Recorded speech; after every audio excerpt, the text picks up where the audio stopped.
हाय दोस्तों, स्वागत है मेरे YouTube चैनल। इस हफ्ते का ये मेरा पहला वीडियो है दोस्तों। इस वीडियो में मैं आज आप लोगों को कंडक्टर के बारे में बताऊंगा कि कंडक्टर क्या होते हैं, उसका यूज़ कहाँ पे करते हैं।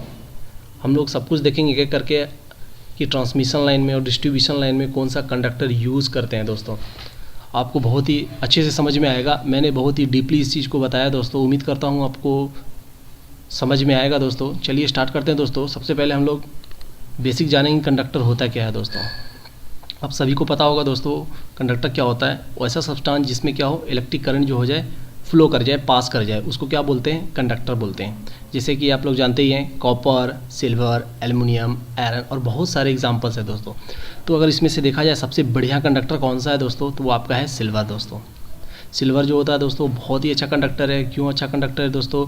क्योंकि इसमें रेजिस्टेंस जो है सबसे कम होता है, इसलिए ये बहुत ही अच्छा कंडक्टर है। अब बात करें दोस्तों कि हम लोग कौन सा कंडक्टर यूज़ करें, ट्रांसमिशन और डिस्ट्रीब्यूशन लाइन में कौन सा कंडक्टर यूज़ करें। सबसे पहला चीज़ है दोस्तों, ये क्या है, ट्रांसमिशन और डिस्ट्रीब्यूशन लाइन को समझते हैं कि ट्रांसमिशन लाइन क्या होता है और डिस्ट्रीब्यूशन लाइन क्या होता है। तब आपको वीडियो और अच्छे से समझ में आएगा दोस्तों। देखिए दोस्तों, आपका जो इलेक्ट्रिकल इंजीनियर है, बेसिकली हम तीन पार्ट होते हैं इसके। मेन जो होते हैं तीन पार्ट होते हैं। एक जनरेशन का पार्ट होता है कि पावर जनरेट कहाँ से होता है। दूसरा चीज़ होता है दोस्तों ट्रांसमिशन, मतलब ट्रांसमिट जो हम लोग पावर करते हैं, वो चीज़ हो गया। एक होता है डिस्ट्रीब्यूशन। तो वो तीनों चीज़ के बारे में आज हम लोग पढ़ेंगे। ये देखिए आपका ये पावर जनरेटर स्टेशन है। ये क्या क्या हो गया दोस्तों, मैं बता दूं आपको। जैसे कि आपका thermal power plant, nuclear power plant, hydel power plant, बहुत सारे पावर प्लांट है जिससे कि आपकी बिजली जो है जनरेट होती है, पैदा होती है। उसी चीज़ को क्या बोलते हैं, पावर जनरेटर स्टेशन बोलते हैं। तो हमारी बिजली जो है को भी प्लांट से जनरेट हुई, तो उसके बाद क्या होगा, इस बिजली को हम लोग ट्रांसमिट करेंगे। तो हम लोग जो ट्रांसमिट करते हैं, जैसे आपके टावर्स वगैरह लगे होते हैं, तो वहाँ से हम लोग क्या, वो टावर्स से जो आपकी जो लाइट आ रही है, पावर जो आ रही है, वो कहाँ से आ रही है, कोई भी एक जनरेटर स्टेशन से आ रही है। जहाँ से वो जनरेट हो रही है वहीं से वो आ रही है। वो आके आपको फिर टावर से होते हुए, आपका ट्रांसमिट होते हुए, ये आपका पावर सब स्टेशन में जाता है। उसके बाद फिर आपका ट्रांसफार्मर में, आपके जो घर के डिस्ट्रीब्यूशन ट्रांसफार्मर है वहाँ पर आते हैं। उसके बाद आपके घर तक आते हैं दोस्तों। तो ये आपका ये पार्ट जो हो गया, पावर जनरेटर स्टेशन जो हो गया, ये आपका यहाँ क्या होता है, पावर जनरेट होता है। उसके बाद ये देखिएगा, समझिएगा दोस्तों अच्छे से। पावर जनरेट आपने कर लिया, उसके बाद यहाँ से लेके आपका ट्रांसफार्मर के इनपुट के अंत तक, मतलब समझ लो यहाँ तक 11 kV तक, यहाँ से लेके जनरेटेड से लेके यहाँ तक के लाइन को क्या बोलते हैं, ट्रांसमिशन लाइन बोलते हैं दोस्तों। ये आपका जनरेटर स्टेशन हो गया। यहाँ से जो भी आप पावर को ट्रांसमिट कर रहे हैं, कहाँ तक, ट्रांसफार्मर तक, डिस्ट्रीब्यूशन ट्रांसफार्मर के इनपुट तक, उसको क्या बोलते हैं, ट्रांसमिशन लाइन बोलते हैं। यहाँ से लेके यहाँ तक के लाइन को क्या, ये जो लाइन जो जा रही है कंडक्टर वाली लाइन, इसी को क्या बोलते हैं, ये ट्रांसमिशन लाइन है। उसके बाद आपका ट्रांसफार्मर से जो आउटपुट आ रही है, तो उसे क्या बोलेंगे, डिस्ट्रीब्यूशन लाइन। डिस्ट्रीब्यूशन लाइन कहाँ से हो गई, यहाँ से लेके आपका अंत पोल तक, लास्ट पोल तक, ये आपका डिस्ट्रीब्यूशन लाइन हो गई। ये वाली, ये आपका डिस्ट्रीब्यूशन लाइन, ये आपका ट्रांसमिशन लाइन, और ये आपका पावर जनरेटर स्टेशन। उम्मीद है दोस्तों आपको समझ में आ गया होगा कि ट्रांसमिशन क्या हो गया और डिस्ट्रीब्यूशन क्या हो गया। कुछ नहीं है, यहाँ से लेके यहाँ तक जो भी कंडक्टर जा रही है, जहाँ से पावर आपका ट्रांसमिट हो रहा है, उसी को क्या बोलेंगे कि आपका ये ट्रांसमिशन लाइन है और ये आपका डिस्ट्रीब्यूशन लाइन है। ये देखिए यहाँ पर आपको दिख रहा होगा 4 कंडक्टर रखा हुआ है। अभी मैं आगे आपको बताऊंगा, तो फिर आप इजीली पकड़ लोगे कि इस कंडक्टर को क्या बोलते हैं, इस कंडक्टर को क्या बोलते हैं, इस कंडक्टर को क्या बोलते हैं दोस्तों। आपको बहुत ईजी समझ में आएगा। चलिए, एक चीज़ है सबसे पहले दोस्तों कि हम लोग कौन सा कंडक्टर यूज़ करें, जो हम लोग ट्रांसमिशन और डिस्ट्रीब्यूशन लाइन में यूज़ कर रहे हैं, कौन सा यूज़ कर रहे हैं। क्या वो सिल्वर यूज़ कर रहे हैं, या कॉपर यूज़ कर रहे हैं, या एल्युमिनियम यूज़ कर रहे हैं। ये चीज़ को पहले समझते हैं दोस्तों। तो अगर हम देखें जो कि आपका सिल्वर का रेट जो चल रहा है, अभी मार्केट में चल रहा है, आपका 1 kg अगर आप लीजिएगा सिल्वर, तो आपको कितना पड़ जाएगा, 38,453 रुपये 46 पैसे आपके पड़ जाएंगे 1 kg का। और आपका कॉपर का कितना पड़ जाएगा दोस्तों, 439 रुपये 59 पैसे 1 kg का। और एल्युमिनियम का 129.49 kg। ये देख सकते हैं, ये सबसे महंगा कौन सा हो गया, सिल्वर का। तो हम इसे कंडक्टर में यूज़ नहीं कर सकते, ये बहुत ही कॉस्टली है दोस्तों, इसे भी यूज़ नहीं कर सकते। अब आप 2 पे आ गए, आप कॉपर पे, एल्युमिनियम पे। अब इन दोनों का रेट में आप देखें, 4 गुने का लगभग अप्रॉक्सीमेट 4 गुने का अंतर दिख रहा है। तो अब ये इसमें फंस रहे हैं हम लोग कि कॉपर यूज़ करें या एल्युमिनियम यूज़ करें। अब ये चीज़ आपको समझ में आएगा। अभी मैं आपको एक चीज़ और दिखा दूँ, अगर रेजिस्टेंस की बात करें, ये सबसे कम रेजिस्टेंस किस में होती है, सिल्वर में होती है, इसलिए वो सबसे बेस्ट कंडक्टर है। क्यों है बेस्ट कंडक्टर, क्योंकि इसमें रेजिस्टेंस सबसे कम होता है, इसलिए ये सबसे बेस्ट कंडक्टर होता है। उसके बाद बेस्ट कौन होता है, कॉपर होता है, उसके बाद एल्युमिनियम। तो ये देखिए आपको रेजिस्टेंस का वेरिएशन कुछ ज़्यादा नहीं मिल रहा है। अगर हम इसको कॉस्ट के हिसाब से, तो मैंने सिल्वर को पहले ही निगलेक्ट कर लिया, वो बहुत ही अच्छा कंडक्टर, फिर भी हम लोग इसको नेगलेक्ट कर दिए कि हम लोग ट्रांसमिशन और डिस्ट्रीब्यूशन लाइन में इसका यूज़ नहीं करेंगे। क्यों नहीं करेंगे, क्योंकि ये बहुत ही कॉस्टली है दोस्तों। अब आ गए कॉपर या एल्युमिनियम, तो एल्युमिनियम का यूज़ करेंगे क्योंकि ये बहुत ही सस्ता है। आप लोगों ने देखा था बहुत ही सस्ता है, ये देखिए लगभग ये 4 गुना ज़्यादा कॉपर का रेट चल रहा है, तो ये यूज़ कर सकते हैं। तो हमें क्या दिक्कत है, कुछ दिक्कत नहीं है दोस्तों, क्योंकि आपका रेजिस्टेंस इसमें भी कुछ ज़्यादा रेजिस्टेंस नहीं है, फिर भी ये अच्छा कंडक्टर, टॉप 3 में ये आ रहा है, तो हम लोगों ने इसे यूज़ किया। ये क्या हो गया, चीफ और बेस्ट हो गया, मतलब चीफ रेट में हम इसको बेस्ट ले लिए। तो हम लोग कौन सा कंडक्टर यूज़ करेंगे दोस्तों, एल्युमिनियम का। अब 20 साल पहले जाओगे दोस्तों, तो आप देखोगे कि बहुत जगह आप देखोगे जहाँ पुरानी लाइन होगी वहाँ आपको दिखेगा कहीं कहीं कॉपर का, मगर वो भी अब हटाया जा रहा है, वहाँ पर एल्युमिनियम लगाया जा रहा है, क्योंकि ये बहुत कॉस्टली भी ये भी होता है, 4 गुना कॉस्टली, इसलिए इसको यूज़ नहीं कर रहे हैं। अब हम लोग हर जगह अब एल्युमिनियम का ही यूज़ कर रहे हैं दोस्तों। तो गुड कंडक्टर क्या होते हैं, जिसकी रेजिस्टिविटी क्या होगी, कम होगी। तो ये सबसे कम इसका रेजिस्टिविटी कम है, इसलिए ये बढ़िया है। तो हम लोग क्या सेलेक्ट करेंगे दोस्तों, एल्युमिनियम का यूज़ करेंगे। चलिए अब एक सबसे बढ़िया आपका टॉपिक स्टार्ट होने वाला, मेन टॉपिक। अभी तक तो हम लोगों ने बेसिक देखा दोस्तों, अब हम लोग पढ़ेंगे ACSR कंडक्टर क्या होता है। ACSR कंडक्टर क्या होता है दोस्तों, एल्युमिनियम कंडक्टर स्टील रेनफोर्स्ड। मतलब ये जो कंडक्टर होगा इसमें 2 चीज़ होगा दोस्तों, एक होगा आपका एल्युमिनियम होगा, एक होगा आपका स्टील। जो भी कंडक्टर आपको दिखे जिसमें आपका एल्युमिनियम भी हो और स्टील भी हो, उसको क्या बोलेंगे, ACSR कंडक्टर बोलेंगे। सिंपल वे में समझने का ही तरीका है। वैसा कंडक्टर जिसमें आपका एल्युमिनियम हो और स्टील हो, उसी को बोलेंगे ACSR कंडक्टर। और ये क्या होता है दोस्तों, हाई कैपेसिटी होता है और हाई स्ट्रेंथ कंडक्टर भी होता है। स्टील मिलने के वजह से एल्युमिनियम यूज़ कर रहे हैं, उसके बाद हम लोग इसमें स्टील भी मिला रहे हैं, स्टील का भी यूज़ कर रहे हैं, तो इससे क्या, और इसकी स्ट्रेंथ, इसकी ताकत और बढ़ गई। अब जो भी हम लोग अब ट्रांसमिशन और डिस्ट्रीब्यूशन लाइन में यूज़ करेंगे, वो हम लोग कौन सा कंडक्टर यूज़ करेंगे, ACSR यूज़ करेंगे। ACSR कंडक्टर यूज़ करेंगे क्योंकि इसमें एल्युमिनियम भी है और आपका स्टील भी है। तो स्टील बेसिकली आपको स्टील जो डाला जाता है दोस्तों, वो स्ट्रेंथ के लिए, उसकी ताकत बढ़ाने के लिए, उस कंडक्टर का ताकत बढ़ाने के लिए स्टील का यूज़ करते हैं। और हम लोग जो ट्रांसमिशन के लिए यूज़ करते हैं वो मेन आपका एल्युमिनियम ही रहता है। तो देखिए आपको एक यहाँ पर मैं दिखा रहा हूँ फिगर में, ये आपको दिख रहा होगा, ये ऊपर वाला जो दिख रहा है ये क्या है, आपका एल्युमिनियम है, और ये अंदर वाला दिख रहा होगा ये आपका क्या होगा, स्टील का बना है। तो हम लोग इसी तरह का मिक्सर करके हम लोग ACSR कंडक्टर बनाते हैं। अभी हम लोग हर तरह के ACSR कंडक्टर के बारे में जानेंगे, आपको बहुत ही चीज़ समझ में आएगा। आप ये देख लो, सबसे बाहरी वाला पार्ट ये एल्युमिनियम है, ये अंदर वाला स्टील है। अब ये स्ट्रेन लिखा हुआ दोस्तों, स्ट्रेन क्या है, जैसे एक पीस, आपको बहुत सारे पीसेस दिख रहे होंगे एल्युमिनियम के भी और स्टील के भी, ये एक पीस को क्या बोलते हैं, स्ट्रेन बोलते हैं, एक पीस को स्ट्रेन। तो ये चीज़ समझ लीजिए दोस्तों, क्योंकि ये चीज़ आगे आपको काम आने वाला है कि स्ट्रेन किसको बोलते हैं। स्ट्रेन किसको बोलते हैं दोस्तों, एक पीस, जो कोई भी एक पीस को क्या बोलेंगे, स्ट्रेन बोलेंगे। चलिए दोस्तों अब आगे कुछ सीखते हैं। हम लोग जो है सबसे बढ़िया चीज़ है दोस्तों, मैं आज बता रहा हूँ, बहुत ही बढ़िया चीज़ है। ये देखिए आपका जितने भी कंडक्टर है दोस्तों, जितने भी कंडक्टर हम लोग यूज़ कर रहे हैं ट्रांसमिशन और डिस्ट्रीब्यूशन लाइन में, उसको हमेशा हम लोग क्या है, एनिमल के नेम से जानते हैं। जैसे हम लोग इंसुलेटर में पढ़े थे, इंसुलेटर वो भी है, मगर नाम क्या देते हैं हम लोग, कभी बोलते हैं पिन इंसुलेटर, कभी बोलते हैं डिस्क इंसुलेटर, कभी बोलते हैं सेकल इंसुलेटर। तो इस प्रकार जो है कंडक्टर को भी बहुत सारे नाम से जानते हैं, जैसे weasel conductor, rabbit conductor, dog conductor, wolf conductor, panther conductor. तो आपने देख रहा होगा, मैंने ये बता दिया कि जितने भी कंडक्टर का नाम हम लोग देते हैं वो किसके नाम से देते हैं, कोई ना कोई एनिमल के नाम से देते हैं। जैसे आपको यहाँ पर दिख रहा होगा, वीजल है, रैबिट है, डॉग है, उल्फ है, ये सब क्या एनिमल्स के नेम है। इसी के नेम से हम लोग पहचानते हैं कि वीजल कंडक्टर है, ये रैबिट कंडक्टर है। तो आज हम लोग इसी कंडक्टर, सारे कंडक्टर के बारे में पढ़ेंगे कि वीजल कंडक्टर क्या होता है, रैबिट कंडक्टर क्या होता है, डॉग कंडक्टर क्या होता है, सबको एक एक करके हम लोग समझेंगे। और इसको कहाँ पे यूज़ करते हैं, 230 में यूज़ करते हैं या 11 KB में या 33 में, एक एक करके हम लोग सारे ACSR कंडक्टर के बारे में यूज़ करेंगे। और यही सब आपको जो जितने भी है ट्रांसमिशन डिस्ट्रीब्यूशन लाइन में, यही सब कंडक्टर आपको यूज़ होता है दोस्तों। चलिए स्टार्ट करते हैं, सबसे पहला टॉपिक स्टार्ट करते हैं दोस्तों, वीजल कंडक्टर। अच्छे से समझना दोस्तों, क्योंकि अब आपका मेन टॉपिक स्टार्ट हो गया। ये आपका वीजल कंडक्टर है दोस्तों। ये देखिए, ये कितने स्ट्रेन मैंने बताया था, क्या बताया था, स्ट्रेन एक पीस को बोलेंगे स्ट्रेन, ठीक है। तो वीजल कंडक्टर में कितने स्ट्रेंड होते हैं दोस्तों, टोटल 7 दिख रहा होगा आपको, देखिए 1 2 3 4 5 6 और 1 7, 7 स्ट्रैंड होते हैं। 7 स्ट्रैंड में दोस्तों 6 स्ट्रैंड जो होते हैं वो एल्युमिनियम के होते हैं और 1 स्ट्रैंड जो होते हैं स्टील के होते हैं। बीच वाले जो होते हैं दोस्तों वो स्टील के होते हैं और ऊपर का जो 6 ठो दिख रहा होगा आपका 6 पीस 6 स्ट्रैंड जो दिख रहा होगा वो क्या है, एल्युमिनियम का है। अब ये देखिए मैंने लिखा है 6/2.59 mm। ये क्या चीज़ है? 6 मतलब ये हो गया कि एल्युमिनियम जो रहेंगे विज़ल कंडक्टर में वो 6 स्ट्रैंड रहेंगे, 6 स्ट्रैंड रहेंगे। और ये 2.59 mm क्या है दोस्तों, ये एल्युमिनियम का जो स्ट्रैंड है, एक स्ट्रैंड का अगर डाया पूछे, डाया कितना हो गया, ये आपका 2.59 mm का एक स्ट्रैंड का डाया होगा एल्युमिनियम वाले का। अब स्टील का देखें दोस्तों, स्टील क्या होते हैं, एक स्ट्रैंड होते हैं स्टील के एक स्ट्रैंड होते हैं।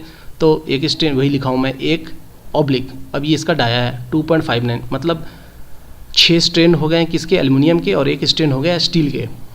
विज़ल कंडक्टर में ऐसा होता है। उसके बाद डाया दोनों का सेम होता है 2.59 mm का, इसका भी डाया 2.5 mm का और इसका भी। अगर इसका ओवरऑल अगर इसका एरिया देखें, एरिया कितना होता है इसका, एरिया तो एरिया कितना होता है 300 स्क्वायर mm का होता है। 300 स्क्वायर mm का क्या होता है, इसका एरिया होता है। विज़ल कंडक्टर का कोई पूछ दे विज़ल कंडक्टर का एरिया क्या होता है, तब क्या बोलोगे 30 mm स्क्वायर का होता है। और देखिए ओवरऑल डाया जो होता है, ओवरऑल डाया इट मीन्स यहाँ अब मैंने क्या देखा था 2.59 mm जो था वो क्या था दोस्तों, आपका एक स्ट्रैंड का डाया था। अब इसने क्या पूछ रहा है कि ओवरऑल डाया पूछ रहा है, मतलब यहाँ से लेके यहाँ तक डाया है ना, यहाँ से लेके यहाँ तक डाया तो कितना होता है 7.77 mm डाया होता है। ये चीज़ आप लोग नोट कर ले दोस्तों, एक कॉपी बनाएं आप आराम से लिखे विज़ल कंडक्टर किसे बोलते हैं। हर चीज़ एक छोटी छोटी चीज़ जो मैं आज बता रहा हूँ बहुत इंपॉर्टेंट है दोस्तों, हर एक चीज़ को आप नोट कर लें। अभी तक आप लोग को समझ में आ गया हो कि ओवरऑल डायमीटर जो होता है विज़ल कंडक्टर का वो कितना होता है 7.77 mm, और आपका एक स्ट्रैंड का बात करें तो 2.59 mm का। अब देखिए दोस्तों, मान लो आपका दोस्तों एक पोल है, ये दूसरा पोल है। अब इससे एक तार जा रही है, एक कंडक्टर जा रही है, उसका नाम क्या है विज़ल कंडक्टर, जो अभी हम लोग पढ़ रहे हैं। उसकी अगर ब्रेकिंग लोड पूछी जाए, मतलब कितना लोड दें इस पर, ये कंडक्टर जो है आपका ब्रेक हो जाए, टूट जाएगा आपका, कितना लोड दें इस पर, तो कितना लोड मैक्सिमम दे सकते हैं हम लोग 11.12 किलो न्यूटन का लोड हम लोग देंगे। उससे ज़्यादा अगर लोड देते हैं तो ये ब्रेक हो सकता है। तो इसकी ये क्या है ब्रेकिंग लोड पूछ दे, ब्रेकिंग लोड क्या होती है, तो 11.12 किलो न्यूटन का इसका ब्रेकिंग लोड होता है विज़ल कंडक्टर का। अब आप देखें करंट कैरिंग कैपेसिटी, मतलब ये विज़ल कंडक्टर जो है आपका विज़ल कंडक्टर जो है इसमें ये कितनी इसकी कैपेसिटी है, कितना करंट इसमें फ्लो हो सकता है, तो कितना हो सकता है 144 एम्पेयर का करंट जो है, मैक्सिमम 144 एम्पेयर का करंट जो है इस विज़ल कंडक्टर में फ्लो हो सकता है। अब दोस्तों ये अब जानेंगे कि हम लोग विज़ल कंडक्टर को कहाँ पे यूज़ करते हैं, कहीं पर तो यूज़ करते होंगे, चलिए देखते हैं। मान लीजिए आपका ट्रांसफार्मर है, ये कौन सा ट्रांसफार्मर है दोस्तों, डिस्ट्रीब्यूशन ट्रांसफार्मर जो आपके घर के पास लगे होते हैं जिससे कि आपकी बिजली आती है, वो वाली ट्रांसफार्मर है ये। तो उसमें जो इनपुट हम लोग क्या देते हैं 11,000 का लाइन देते हैं, 11 kV का लाइन देते हैं। ये क्या लिखा मैंने, इनपुट फॉर ट्रांसफार्मर, ये हम लोग 11,000 देते हैं। अगर मान लो आपका आउटपुट 230 या 440 आता होगा, कोई ना कोई तो आता होगा, या तो 230 या 440, ये डिपेंड करता है कि कितना KVA का ट्रांसफार्मर लगा है। चलिए दोस्तों, अब जो आउटपुट जो जा रही है 230 या 440 वोल्ट जो जा रही है आपकी करंट जा रही है, वो जो जा रही है दोस्तों, तो वो कंडक्टर किसी न किसी कंडक्टर पे जा रही होती, तो वो कौन सी कंडक्टर होती है दोस्तों, जी हाँ वो आपका विज़ल कंडक्टर ही होता है दोस्तों। जब भी आप जाना कहीं भी ट्रांसफार्मर देखना, वहाँ से आपका कोई भी कंडक्टर जा रहा होगा तो आप सिंपली समझ जाना वो आपका कौन सा कंडक्टर है दोस्तों, विज़ल कंडक्टर है। आपको उम्मीद है दोस्तों बहुत ही अच्छे समझ में आया होगा दोस्तों ये विज़ल कंडक्टर क्या होता है, कहाँ पे लगा होता है। देखो मैंने यहाँ पर नोट पे लिख दिया दोस्तों, weasel conductor used in low tension line 230 volt और 440 वोल्ट। लो टेंशन लाइन भी मैं बता दूँ, लो टेंशन लाइन किसको बोलते हैं, ये जो ट्रांसफार्मर से जो आउटपुट आती है उसको ही उसी को ही बोलते हैं लो टेंशन लाइन बोलते हैं, या LT बोलते हैं लो टेंशन। वो आपका क्या होता है 230 या 440 होता है। तो हम लोगों ने दोस्तों विज़ल कंडक्टर में क्या क्या देखा दोस्तों, कि इसमें कितने स्ट्रैंड होते हैं, टोटल 7 होते हैं, 6 आपके एल्युमिनियम के होते हैं और 1 स्टील के होते हैं। दोनों का डाया सेम होता है 2.59 mm का, 2.59 mm का। अगर इसकी एरिया की बात किया जाए तो 30 स्क्वायर mm का होता है, और इसका ओवरऑल डाया पूछा जाए तो आपका 7.7 mm का। फिर हम देखेंगे ब्रेकिंग लोड देख लिया आप लोगों ने, करंट कैपेसिटी देख लिया, इसका कितना होता है, इसको कहाँ पे यूज़ करते हैं ये देख लिया दोस्तों। तो उम्मीद है दोस्तों आपको विज़ल कंडक्टर अच्छे समझ में आएगा दोस्तों।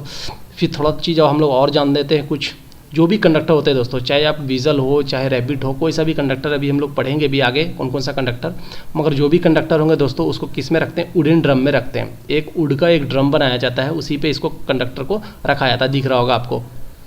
ये देखिए आपको लट्टू की तरह, लट्टू में देख कैसे धागा लपेटते हैं, उसी तरीक़ा से यहाँ भी कंडक्टर को लपेटा जाता है दोस्तों। इसको इसी तरीक़े से रखा जाता है, वुडन ड्रम में रखा जाता है दोस्तों। अब देखिए, अगर मान लो सपोज़ आपके पास 1 किलोमीटर की लाइन है, 1 किलोमीटर की कंडक्टर है आपके पास, मान लो वो कौन सी कंडक्टर, वीजल कंडक्टर है, तो उसका वेट कितना होगा, 126 kg। आपके पास अगर वीजल कंडक्टर है दोस्तों, अगर 1 किलोमीटर तक आपके पास वीजल कंडक्टर, तो उसका वेट कितना होगा, 126 kg का होगा। और ग्रॉस वेट पूछ दिया जाए, ग्रॉस वेट मतलब क्या हो गया दोस्तों, ग्रॉस वेट मतलब इस वुडन ड्रम का वेट और कंडक्टर का वेट दोनों मिला के पूछ रहा है, उसी को बोलते हैं ग्रॉस वेट, तो 171 kg का। अब देखो आप, अगर मान लो आपका 1 किलोमीटर की कंडक्टर है आपके पास और इस ड्रम में आपका रखा हुआ है, तो मतलब आपका 126 kg का ये आपका वीजल कंडक्टर हो गया। और आपका अब इसमें घटा दो, 171 में 126 को घटा दो तो आपका वुडन का निकल जाएगा, लगभग 45 के आसपास आएगा। ये आपका क्या होगा, वुडन ड्रम का वेट रहेगा।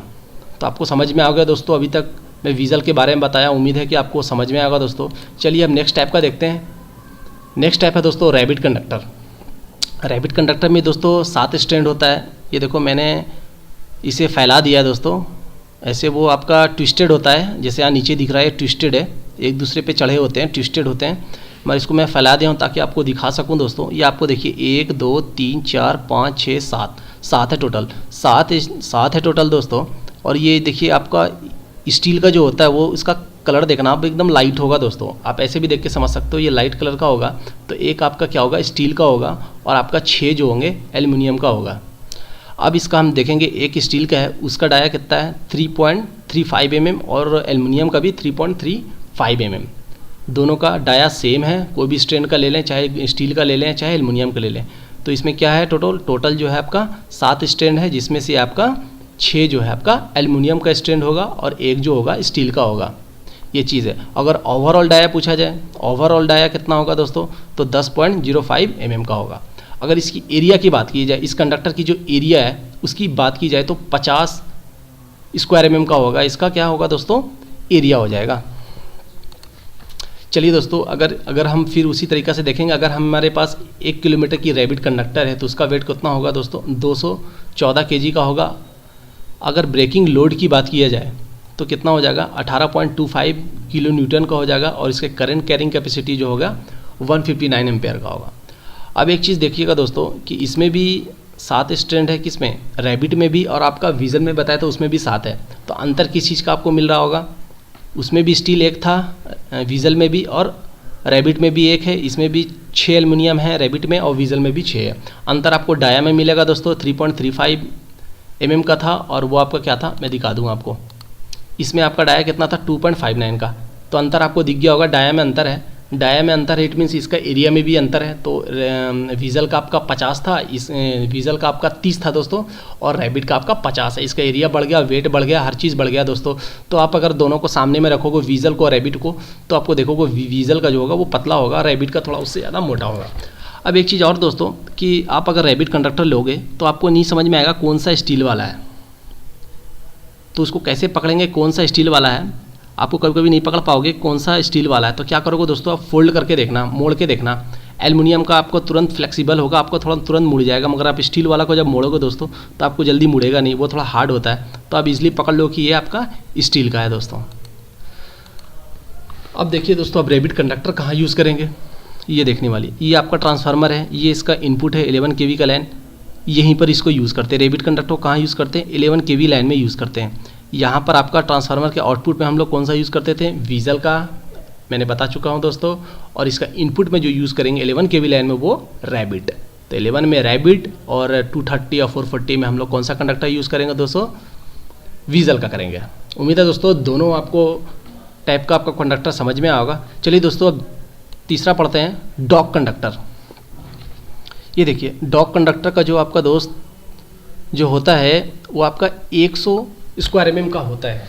डॉग कंडक्टर का आपका एरिया इसमें कितने स्ट्रैंड होते हैं अब हम देखेंगे। एल्युमिनियम के कितने होते हैं, 6 होते हैं। ये देखिए 1 2 3 4 5 6, 6 स्ट्रैंड जो हो गए एल्युमिनियम कंडक्टर के हो गए। और आपके 7 होंगे, 1 2 3 4 5 6 7, 7 किसके हो गए, स्टील के हो गए। तो स्टील कंडक्टर आपके हो गए 7 और एल्युमिनियम का हो गए आपके 6। अब आपको दिख रहा होगा दोस्तों, आपको वेरिएशन दिख रहा होगा डायमीटर में। हम लोग पिछले में क्या देखे थे, चाहे स्टील का हो चाहे एल्युमिनियम का हो, दोनों का डाया सेम था। मगर ये आपको दिख रहा, फिगर में भी दिख रहा होगा, ये कितना मोटा है, ये कितना पतला है। तो इसका डाया कम है, तो इसका डाया कितना है 1.59 mm का। मतलब ये स्टील वाले का डाया कितना है 1.57 mm का। और ये आपका जो एल्युमिनियम का जो दिख रहा है कंडक्टर, वो कितने का है 4.72 mm का ये इसका डाया है दोस्तों। समझ में आ गया होगा। अगर ओवरऑल डाया देखें दोस्तों, यहाँ से लेके यहाँ तक का डाया देखें तो 14.15 mm का होता है। अगर हम लोग 1 किलोमीटर अगर डॉग कंडक्टर अगर आपके पास है, 1 किलोमीटर का डॉग कंडक्टर, सॉरी यहाँ पर मैंने रैबिट लिख दिया, मगर यहाँ पर डॉग होगा दोस्तों। आप इसको अगर कॉपी में नोट कर रहे हो तो यहाँ पे याद रखेंगे ये आपका डॉग है। तो अगर 1 किलोमीटर की आपके पास रैबिट डॉग कंडक्टर है तो उसका वेट कितना होगा, 394 kg का वेट होगा। किसका वेट होगा दोस्तों, डॉग कंडक्टर का। यहाँ पर रैबिट मैं गलती से लिख दिया हूँ दोस्तों। तो ये आपका डॉग कंडक्टर का अगर 1 किलोमीटर की लाइन है तो आपका 394 kg होगा। Breaking load 32.41 kilo newton. और आपका करंट कैरिंग कैपेसिटी कितना हो गया दोस्तों, 239 एम्पेयर का होगा। ये छोटी छोटी चीज़ें आपको याद रखना दोस्तों। आप कॉपी में हर चीज़ नोट कर ले कि डॉग कंडक्टर के क्या क्या है, आपका हर चीज़ आप रैबिट सारे चीज़ आप देख ले दोस्तों। तो उम्मीद है दोस्तों आपको अच्छा लगेगा, आपको समझ में आएगा इजी तरीके से। अब चलिए देखते हैं इसको कहाँ पे यूज़ करते हैं, डॉग को कहाँ पे यूज़ करते हैं। ये आपका पावर सब स्टेशन है, जहाँ से 11,000 आती है ट्रांसफार्मर के पास। और इसके इनपुट पे हम लोग कितना देते हैं, कोई भी पावर स्टेशन हो दोस्तों, जो आपके घर के पास या बिजली विभाग में जाते होंगे, वहाँ पर आपका सब स्टेशन होता होगा। तो वहाँ पर जो इनपुट जो जाती होगी, जो पावर ट्रांसफार्मर लगे होते हैं यहाँ पर, तो कितना होता है दोस्तों 33 kV का इनपुट जाता है इसमें। और आउटपुट कितना निकलता है 11 kV निकलता है। तो वही ट्रांसफार्मर के पास जाता है, फिर ट्रांसफार्मर आपका 230 या 440 देता है ये आउटपुट। तो ये जो हम लोग 33 kV में जो यूज़ करते हैं वो कौन सा कंडक्टर यूज़ करते हैं दोस्तों, डॉग कंडक्टर यूज़ करते हैं। उम्मीद है दोस्तों आपको समझ में आ गया होगा कि अगर आपका पावर सब स्टेशन है, PSS है, तो वहाँ पर 33 kV इनपुट लाइन होती है, वहीं पर यूज़ करते हैं डॉग कंडक्टर। इस वाली लाइन में मतलब 33 kV लाइन में हम लोग कौन सा कंडक्टर यूज़ करते हैं दोस्तों, डॉग कंडक्टर। उसके बाद आपका यहाँ पर पावर सब स्टेशन जो हो गया आपका, आउटपुट जो देगा 11 kV का, वो आपका क्या हो गया, कौन सा कंडक्टर, ये आपका रैबिट हो गया। और फिर यहाँ से आपका ट्रांसफार्मर के आउटपुट से जाएगा वो कौन सा हो गया, वीजल हो गया। तो 3 सेक्शन आपको समझ में आ गया होगा कि यहाँ पर कौन सा कंडक्टर यूज़ करेंगे, यहाँ पर कौन करेंगे, यहाँ पर कौन करेंगे। चलिए दोस्तों एक और देख लेते हैं, पैंथर कंडक्टर, जिसका एरिया कितना होता है दोस्तों 200 स्क्वायर mm का होता है। डॉग का हम लोगों ने देखा था 100 स्क्वायर mm, इसका जस्ट दुगना हो जाता है दोस्तों। बहुत ही मोटा होता है, बहुत ही वेट होता है दोस्तों। इसको चेन पुली से इसको हम लोग स्ट्रिंग करते हैं। इसमें अगर देखा जाए दोस्तों कि कितने स्ट्रैंड होते हैं, टोटल कितने होते हैं, 30 एल्युमिनियम के हो गए और 7 स्टील के, टोटल 37 स्ट्रैंड होंगे। जो पीस दिख रहे होंगे स्ट्रैंड जिसको बोल रहे हैं हम लोग, वो कितने होंगे, टोटल 37 होंगे। आपके 30 किसके हो गए, एल्युमिनियम के। और आपके 7 जो हो गए वो आपके कौन सा हो गए दोस्तों, स्टील के हो गए। अब डाया देखेंगे सबका सेम साइज का होगा, सबका सेम साइज का होगा तो डाया भी सेम होगा। तो 3 mm का डाया होता है, चाहे वो स्टील का हो चाहे आपका एल्युमिनियम का हो दोस्तों। अगर ओवरऑल डाया देखें, मतलब यहाँ से लेके यहाँ तक का अगर डाया देखें तो कितना होगा, 21 mm का डाया होगा दोस्तों। ब्रेकिंग लोड की बात किया जाए दोस्तों 89.67 किलो न्यूटन का इसका ब्रेकिंग लोड होगा। करंट कैरिंग कैपेसिटी का देखा जाए दोस्तों तो 395 एम्पेयर का होगा। अब ये दोस्तों पैंथर कंडक्टर हम लोग कहाँ यूज़ करते हैं, 33 kV लाइन में यूज़ करते हैं।